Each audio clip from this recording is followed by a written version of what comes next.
Hello everyone, welcome to my channel. In this lecture, we are going to discuss about digestive system of a cow. Okay, we all know that cow eats green grass, green plants, green leaves for its energy production and its survival. Okay, it eats green grass, green leaves, green plants. Okay, cow eats green grass, green plants, all green vegetables like that. Okay, for its energy production. These green grass contains cellulose. It contains cellulose.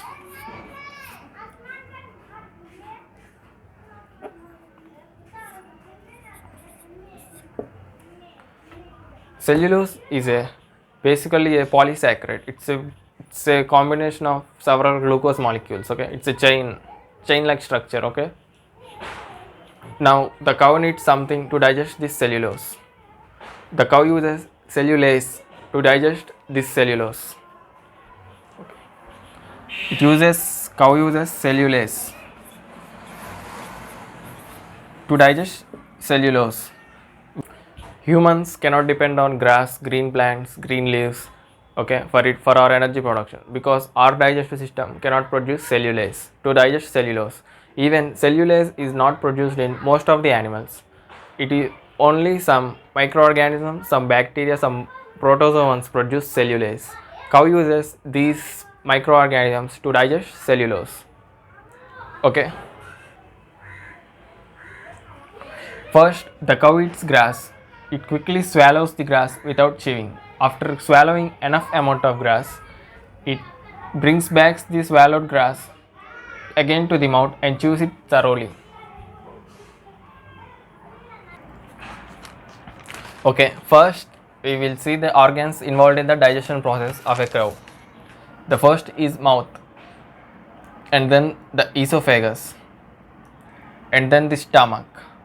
The stomach has 4 chambers: rumen, reticulum, omasum, and abomasum, and then small intestine, cecum, large intestine. Okay, these are the organs involved in the digestion process.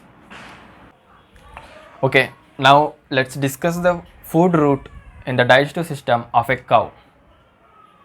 Okay, the food first enters the mouth, and then the food is swallowed without chewing, and the food reaches to the first chamber of the stomach called rumen, and from there the food again is brought back to the mouth.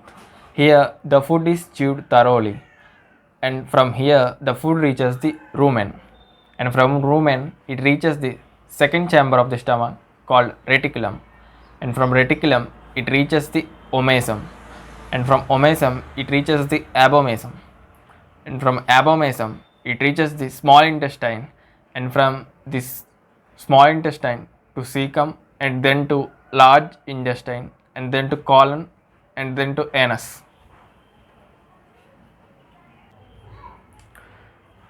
The digestion process of a cow starts with saliva. Saliva of a cow contains bicarbonate, which neutralizes the acid. Okay. The pH of saliva is 8.2 in a cow.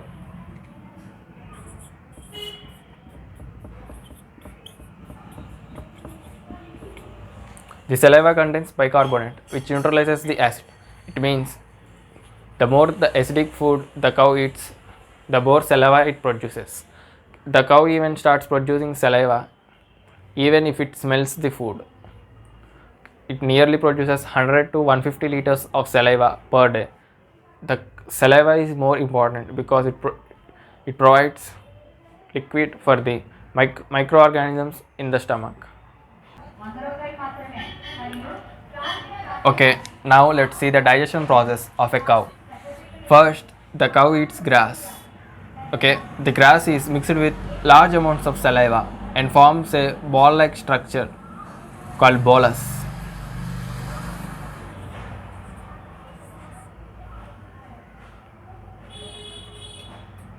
Okay, this is bolus. The bolus is swallowed without chewing through esophagus. and it reaches the rumen. Here the bolus is partially digested, and the partially digested bolus is called curd. CUD, curd. Okay, after eating enough amount of grass, the cow sits at some place and brings back the partially digested food called curd to the mouth through the muscular contractions in the esophagus. The process of bringing back the curd to the mouth is called regurgitation.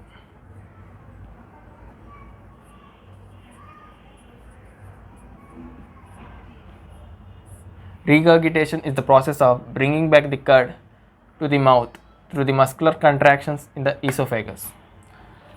And here the curd is chewed thoroughly. The process of chewing curd is called rumination, and the animals which chew curd are called ruminants. Okay, the curd, after it is thoroughly chewed, it reaches the rumen. Rumen is the first chamber and the largest chamber of the stomach. In the rumen, microorganisms are present.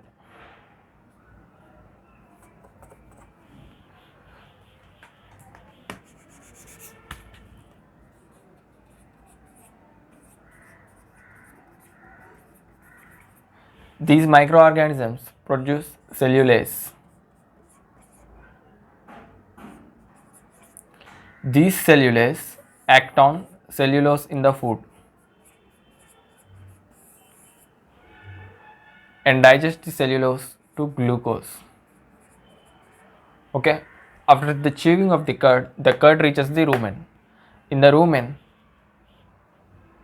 microorganisms are present. These microorganisms act on the cellulose in the curd and digest the cellulose to glucose. This glucose is further fermented by microorganisms to fatty acids. Fermentation means chemical breakdown of a substance. Okay, this is the function in the rumen. Actually, rumen contracts once per minute and moves continuously. Poor rumen contraction and poor rumen movement may indicate a sick animal. Okay, this part, rumen, this part moves continuously. Okay, it mixes the saliva and the curd. Okay. Okay, here the bicarbonate present in the saliva neutralizes the acid and produces large amounts of gases like carbon dioxide, hydrogen and methane. These gases are expelled from mouth. You may have observed sometimes your cow or buffalo suffers from bloating. This is because these gases are trapped in the rumen. Okay, even these gases are trapped in the rumen, the cow suffers from bloating. Okay, after the rumen, the curd reaches the reticulum.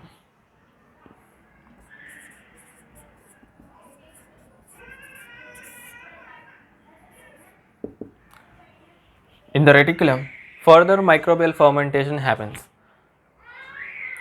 Enzymes take action on curd more effectively in reticulum.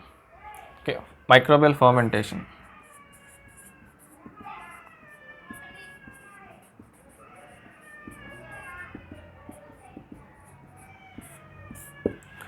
Okay, in the reticulum, further microbial fermentation happens. Okay, if the cow eats unwanted objects like plastics, metals, nails, screws, if these get stuck in the reticulum, this area. Okay, if this is left untreated, it may lead to an infection and may possibly death.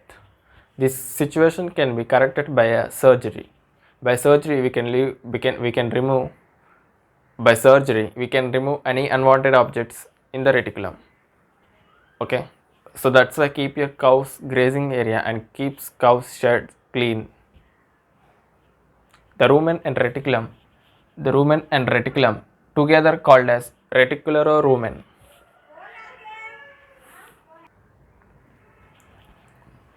Okay, after the reticulum, the food reaches the omasum. The omasum, more number of folds present in the omasum. You can see these folds helps to break down the food even into smaller pieces. These folds also absorbs the bicarbonates, waters and volatile fatty acids from the food. Okay. In the omesum, more number of folds present. Okay.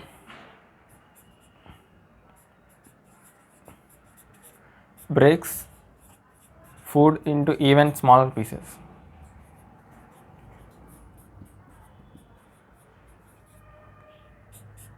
Absorbs volatile fatty acids, water and bicarbonates, CO3s. Okay. The folds are present in the omesum is to increase the absorption rate. Okay. The food leaving the omesum is highly concentrated. Omesum can control what is able to pass into the abomasum. Okay. The abomasum from the food from the omesum and then reaches the abomasum. In the abomasum is considered as the true stomach, as the glands in the abomasum secrete acid like HCl and protein digesting enzymes. The acid kills bacteria and proteins in the food are absorbed. Okay. In the abomasum, HCl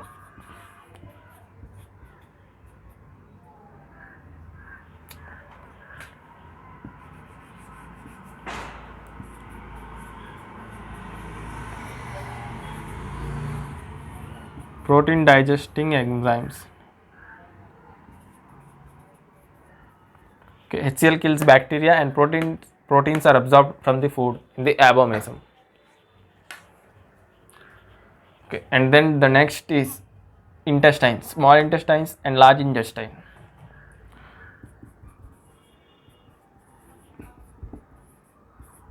The function of intestines in the cow are same as the humans. They absorb nutrients from the food. Okay. And then the cecum. The sac-like structure present in between the small intestine and the large intestine is the cecum.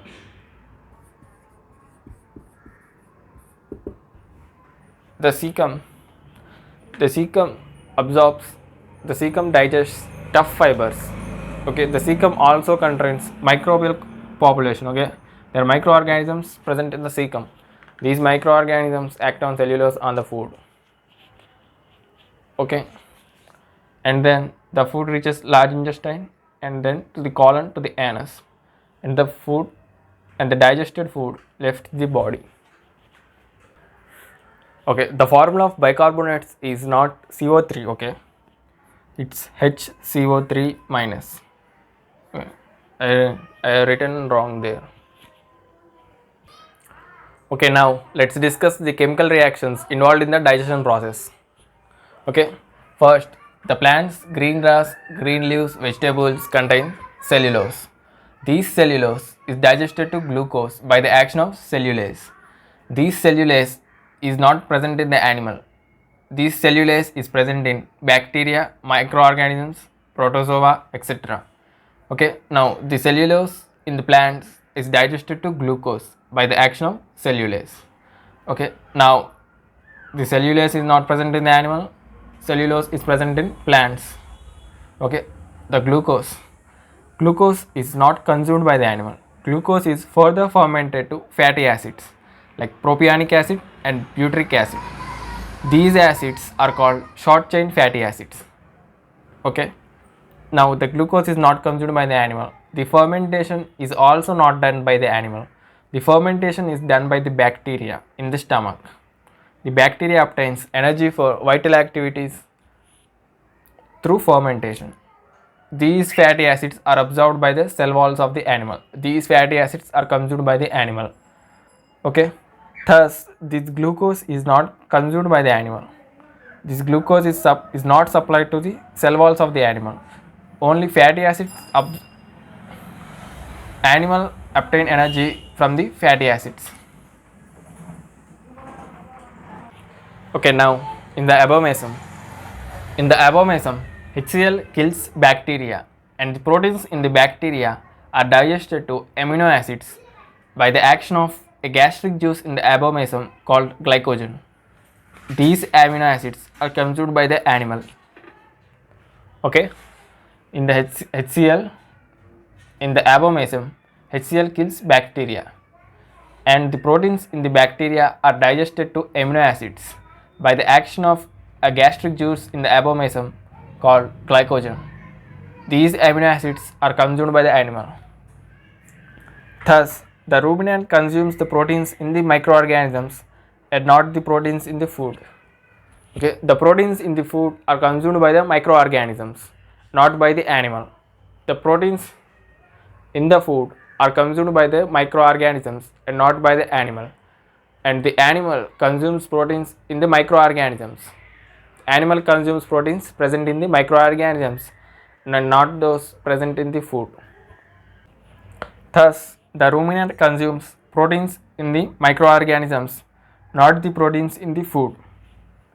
Okay, the proteins present in the food are consumed by the microorganisms, not by the animal. The animal consumes proteins present in the microorganisms, not in the food. Okay, now let's talk about the symbiotic relationship. Symbiotic relationship. It's a relationship between, it's an interaction between two or more microorganisms in which both organisms are benefited. Okay, the organisms which we are discussing here are ruminants and microorganisms. Okay, first the ruminants supply cellulose to the microorganisms. Microorganisms digest this cellulose to glucose. This glucose is not consumed by the animal. This glucose is further fermented to fatty acids. These fatty acids are consumed by the animal. Thus, the animal consumes the fatty acids obtained by the fermentation and not the cellulose and glucose. And next, animal supplies amino acids to the microorganisms. Microorganisms uses these amino acids to produce proteins. These proteins are consumed by the animal. Thus, the animal consumes proteins present in the microorganisms, not the proteins present in the food. The proteins present in the food are consumed by the microorganisms, not by the animal. Thus, the microorganisms are benefited by the ruminants and ruminants are benefited by the microorganisms. So, these both form a symbiotic relationship. Okay, now let's discuss the difference between cow's digestive system and human digestive system. Okay, the main difference to be watched here is the stomach. The cow's digestive system has, the stomach in the cow has 4 chambers, out of which one chamber produces acid. Okay, the main difference is stomach, 4 chambers. 4 chambers are present, out of which one chamber Abomasum secrete acid, and the total capacity of rumen in the cow's digestive system is 184 liters. And while coming to the human digestive system, the stomach in the human digestive system looks like something like this. Okay, it secretes an acid called HCl. HCl is also called stomach acid. Okay, stomach acid means HCl in human beings. The total capacity of human digestive system is 4 to 6 liters in adults. Okay, in adults it is 4 to 6 liters. And while coming to the second difference is appendix. Appendix is not present in cow's digestive system. Even the appendix is present in humans, there is not so much to do with it. Okay,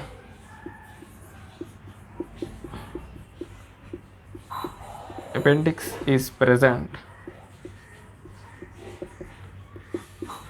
but not so much use. Appendix is absent Sorry, that's the wrong word actually, not present. We cannot say absent, okay? It's not present.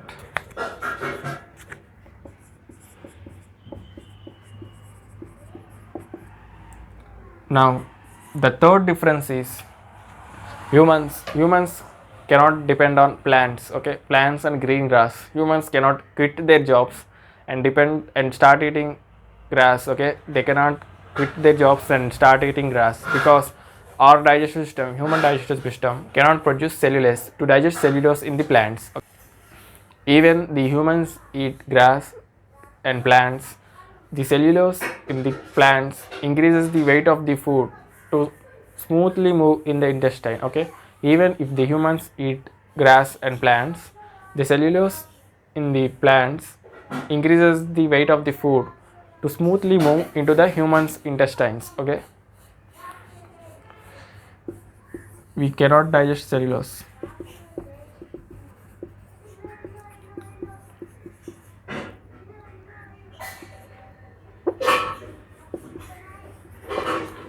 Okay, even cows cannot digest cellulose. Only some microorganisms present in the stomach of the cow digest cellulose, okay? So the answer is digest cellulose,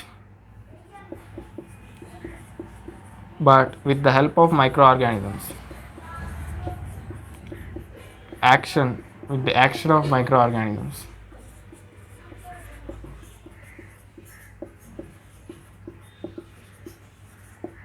Okay, according to me, these are the differences.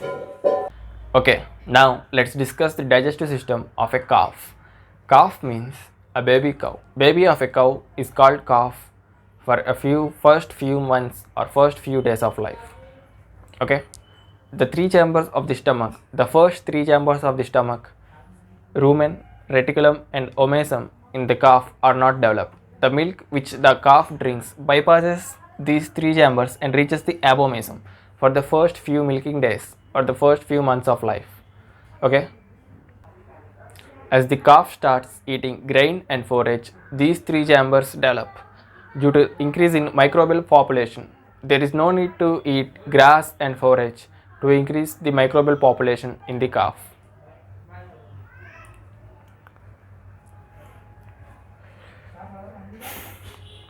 Okay, that's it for now. I will catch you in the next lecture.